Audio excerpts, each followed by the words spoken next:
አዎንታ በርሲሳ የሚለው ስም በረከት ወርቁ አደራ በተባለች ግለሰብ ሲጠራ ይሄን ያህል ደባሪ ነው እንዴ? ትላንትና የልደትዬን ድግስ ቁጭ ብዬ 90 ዲግሪ ላይ ነፋሉ። ለካ በቲክቶክ ፍርድ ቤት በረከት ወርቁ አደራና ፊራኦል ኢቲቻ ጥሪ አድርገውልኛል። ዛሬ አይደል እንዴ ጉዴን የምሰማው? መንግስት ከምፈልጋቸው በአደገኛ ወንጀል ከምፈልጋቸው 4 ግለሰቦች መካከል አንዷ ናት። ስለዚህ ከተደበቅሽበት ጎሬ ወተሽ ነይ ብሎ ጥሪ ያወጣላትን ሴት እንዴት ላይቭ ላይ ያወራታል ብለህ ገመትከኝ ፊራኦል? ይሄን ያህል የምታለል ሰው ይመስልሃል እንዴ? ምን እንዳወራላት ፈልገህ ነው?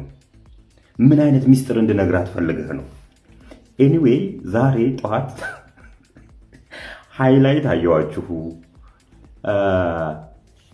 በጠቅላላው ውሸት ቆሞ ሲሄድ እግር አውጥቶ ቆሞ ሲሄድ እኔ በረከት ወርቁ የሰዎች ዝውውርም ሰሪ ነበር እንዴ? ለካ ጭራሽ አላቆም ነው የምላችሁ የሰዎች ዝውውር እንደምትሰራ። እሷ ከዋሸቻቸው ውሸቶች መካከል ማንጋርድ ቴክኖሎጂ የኔ ነው ያለችው ውሸት፣ የአዲስ አበባ ተለጣፊ ሱቆች ላይ ብር ለቅማ በደብዳቤ ብር ለቅመሻል። ይሄንንም ቢሆን በአንቺ ምርመራ ጊዜ እኔ ከፖሊስ ጋር የሰራሁት ስራ የለም ምንም ነገር ማለት ነው። አየሁት ትላለች፣ እስር ቤት ሆኜ አየሁት ትላለች። አብረን ታስረን ያየሽ የለሁም። እኔ ኦገዴን ነበርኩ ያለው ሲጀምር ያን ጊዜና አይመችሽ እናቴዋ። በተጨማሪ 5000 ብር አነሰ። 5000 ብር ብቻ በዶላር አልነበረ እንደ ሰጡት ያልሽው? ከመቼው ደግሞ መንዝረሽ በብር አመጣሽው? ኤኒዌይ እኛ ስራችንን ሰርተን ጥንቅቅ አድርገን ሰርተን አሁን ድግስ ላይ ነን፣ ልደት ላይ ነን። አትረብሹ። እናንተ መጮት ትችላላችሁ፣ እድላችሁ ነው። የእናንተ ተራ ነው። አሁን እሪ ማለት የምትችሉበት ነው። ኤኒዌይ ሀገር ውስጥ ነኝ ያለሁት ብለሻል።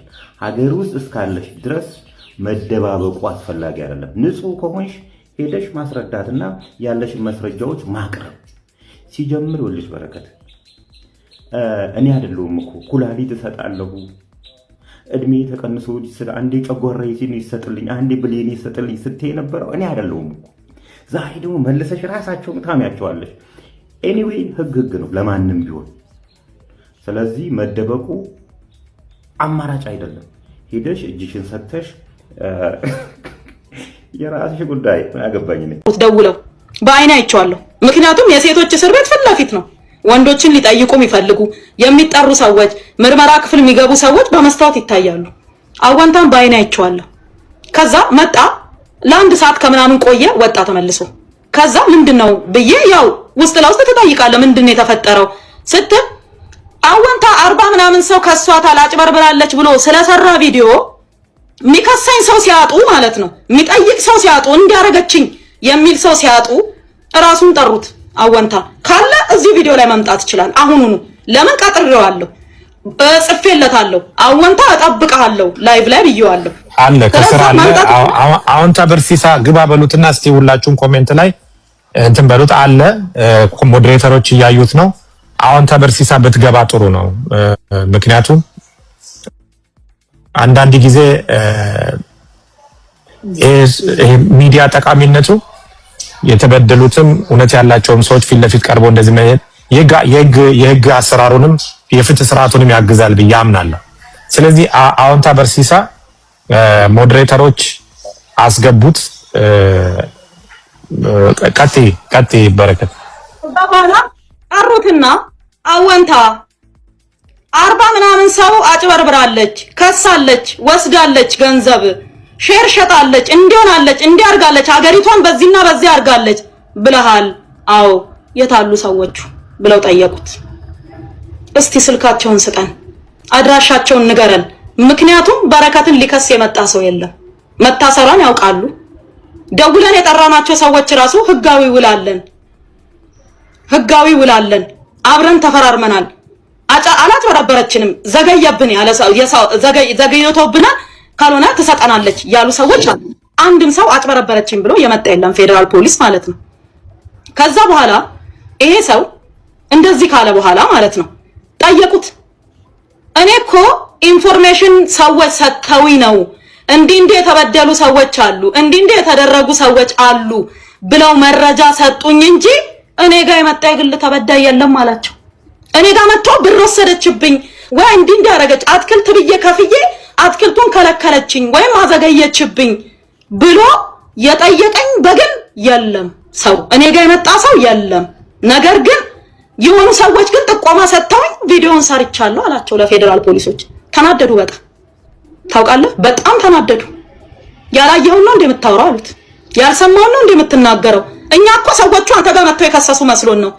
አይ ሰዎቹ እንኳን እኔ ጋር አልመጡም ማለት ማንም ሰው አልመጣም ካለ ኤኒ ታይም ያቅርባቸው ሰዎቹ። ገባክ? በዛ ምክንያት ነገሮቹ ተዘጉ። እኔም ከእስር ቤት ተፈታው። ያለማንም እርዳታ ያለማንም ጣልቃ ገብነት ተፈትቻለሁ። በፍርድ ቤትና በፍርድ ቤት ብቻ ማለት ነው የተፈታሁት። አንድ እሱ ነው። ሁለተኛ ስለተለያየ ነገር በየጊዜው ማለት ነው ገንዘብ ተቀብሏል። ስሊፑን አሁን ልልክልህ እችላለሁ። 5000 ብር ሁሉ ነው የሚቀበለው። ብዙ ብር አይደለም፣ 5000 የኢትዮጵያ ብር። እውነት ፊንቴክ ላይ እኔ አሁን ከአንዳንድ ጊዜ አወራለሁ ከተለያዩ ሰዎች። ማን ነው 5000 የሚቀበል? ኦ ካንቺ ተቀብሏል? ከኛ ሰራተኞች 5000 ተቀብሏል። በምን ምክንያት ነው 5000 ነው የተቀበለው? አካውንቴ ቴሌግራም ሀክ ተደረገ። ሀክ ተደርጎ አካውንቱ የእሱ አካውንት ነው እዛ ላይ ተቀመጠው ሀክ ሲደረግ ማለት ነው። እና 5000 ብር ላኪልኝ ተቸግሬያለሁ ብዬ እኔ ለሰው እንደላኩ ተደርጎ ገንዘቡ ወደ እሱ አካውንት ነው የገባው። 5000 ብር ልኩልኛለሁ እሱንም ማለት ነው። አላደረኩም ካለ ወደ አዎንታ አካውንት ነው የገባው 5000 ብሩ። 5000 ስሊፑን ልኩልኛለሁ። ኦኬ መጀመሪያው ላይ የመጀመሪያውን ከጨረስን በኋላ አሁን እስካሁን ስታብራሪ የነበረብሽን እስር ነው። አሁን አንቺ ያው ዛሬ ላይቭ ላይ ቁጭ ብለሽ እየተናገርሽ ነው። ኢትዮጵያ ነው ያለሁት ነው ያልሽው። ግን ፌደራል ፖሊስ ወንትድ ብሎ እየፈለገሽ ነውና በትክክል ምን ተከስቶ ነው ማለት አንቺ ኢትዮጵያ ውስጥ ካለሽ እየተንቀሳቀስሽ ከሆነ ፌደራል ፖሊስ ታዲያ ለምን እንደሌለሽ አድርጎ ወንትድ አድርጎ ሶሻል ሚዲያ ላይ ለቀቀ? ምንድነው ምክንያቱ ብለሽ ምን እየተከሰተ ነው ብለሽ ታስቢያለሽ? ፍቃደኛ ከሆንሽ ምናልባት የኢትዮጵያ ውጪው ምናምን ሊታይ ስለሚችል ምናልባት ኢትዮጵያ ውስጥ መኖርሽ የሚያረጋግጥ ነገር ማሳየት ትቻለሽ?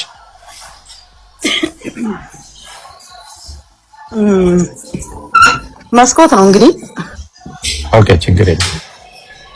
መኝታ ቤት ውስጥ ያለሽ ይመስላል። ኦኬ አኔ እንግዲህ ቪዲዮውን እንዴት እንደማዞረው አላውቅም። እንደዚህ ብቻ ይታያል። ኢትዮጵያ ነው አይደል? ኢትዮጵያ ነው። አውሮፓ ያለው አልመስልማ። ከዚህ በላይ ላሳይህ አልችልም። ኦኬ ችግር የለውም። አይ በቃ በጣም ጥሩ። ምክንያቱም ፌደራል ፖሊስ አገር ውስጥ እንደሌለሽ አንዳንዶችም ሰዎች ሶሻል ሚዲያ ላይ እንደሰማ ነው አገር ውስጥ የለችም የሚል ነገር ስለሆነ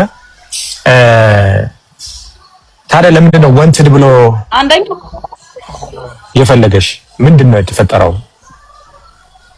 በእውነት አላውቅም። ማለት አሁን ራሱ ሰው ሲያይ ዛሬ ራሱ ካፌ ሄጄ ነበረ። ሰዎች ሲያዩ እውነት ለመናገር አሁን የምናወራው ስለ ነዳጅ ነው። ወደሱ እመጣለሁ። ወደሱ መጣው ምንድነው ያው አንድ ላይ ታሪኩ አንድ ስለሆነ ማለት ነው። ታሪኩ አንድ ስለሆነ እኔ ለምሳሌ እንደማንኛውም ሰው አልኩ፣ እንደማንኛውም ሰው በረከት እየተፈለገች ነው፣ ተከሳለች፣ ክስ ቀርቦባታል በነዳጅ ከነዳጅ ባለስልጣናት ጋር ተብሎ አየሁኝ። ገባ አየሁኝ። እንዴ አልኩኝ። ማለት የጠየቀኝ የለም፣ የጠራኝ የለም፣ መጥሪያ አልተሰጠኝም፣ ቤቴ ላይ አልተለጠፈም። ገብቷል። ስራ ቦታዬ ላይ አልተጠየቅኩም። የጠራኝ ማንም። አንዳንዴ ሆስፒታል ሄዳለሁ፣ አንዳንዴ ቤቴ እመጣለሁ። ወደ ስራ ብዙም አልገባውም። አንዳንዴ ያው እርሻውንም ገብቼ አይቼ እመጣለሁ። ያ ሆኖ እያለ ምንም ነገር ሳልጠየቅ የትነሽም ማለት ጭራሽ ቤቴ ማንም ፖሊስ መጥቶ ማቅም መጥራም አልተሰጠኝም። ኢቨንቶ ወንትድም ለመባልም ከሆነ ማለት ነው መጀመሪያ እኮ አሁን ይሄ በአዲሱ በተከሰሳችሁ በተባለው ገና ግንቦት 10 ነው ቀጠሮ አይደል? በረከት ቀርታብኛለች ብሎ እኮ አቃቤ ሕግ እኮ አላመለከተም። አቃቤ ሕግ በረከት ቀርታብኛለች ብሎ እኮ ማመልከት አለበት መጀመሪያ። እኔ እንትን እንድን ማለት ነው ማለት እንድያዝ ወይም ወንትድና ትፈለግ ለማለት እኮ በቀጠሮ ቀን እዛ ቦታ ላይ አለመገኘት አለብኝ። ለምን ወጥቼ ነው ያለሁት፣ እየተንቀሳቀስኩ ነው ያለሁት፣ ሕክምና እያደረግኩ ነው ያለሁት። በእርግጥ በጣም ደህና ነኝ፣ እግዚአብሔር ይመስገን በጣም ደህና ነኝ። አሁን ያ ውስጤ የነበረው የሄምቦ ግን አልፎ አልፎ በቀን አንድ መድኃኒት ወስዳለሁኝና ይሄ ደም ማቀኛ የሚባለውን አንድ ወስዳለሁ። ለተወሰነ ጊዜ መቀጠል አለበት ስለተባለ ማለት ነው። እና አንድ ሰው እንግዲህ በታሪካችን አሁንም በዚህም ዘመን ይሁን በቀደሙትም ዘመን ስታይ አንድ ሰው ተፈልጎ ሲጠፋ በጣም ከፍተኛ በሀገር ላይ ውድመት ሲያካሂድ